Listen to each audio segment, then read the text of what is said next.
So here you can see that I have a sphere object in my Blender viewport. And let's say what I want to do is I want to use something called the weight paint so that I can create some vertex group.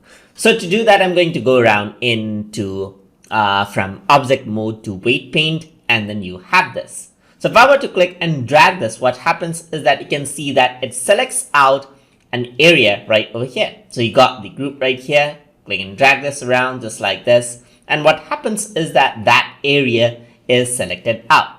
You can decrease the weight right here to decrease the intensity of the weight, or increase it out to increase the intensity of the weight as well. So you can select this out just like this, and then you can go around and press the plus button to create a new group as well.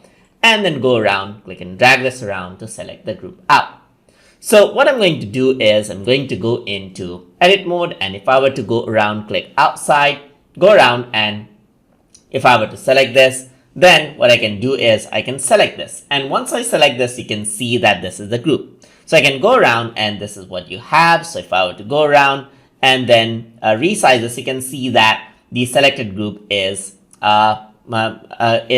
changed just like this. You can also go to this group right here and click on select, and that group is selected just like that. Click and drag this around right here, and that is what happens. So you can go around and select this group or this group according to what you want, and that is what the weight paint actually does. So you can go around, select the group, and you can see that this is the weight paint right here. The selection is there, so you can just go around, select this, and then you can use this around right here to go around onto back and forth and just like this, and that is how you can work with it.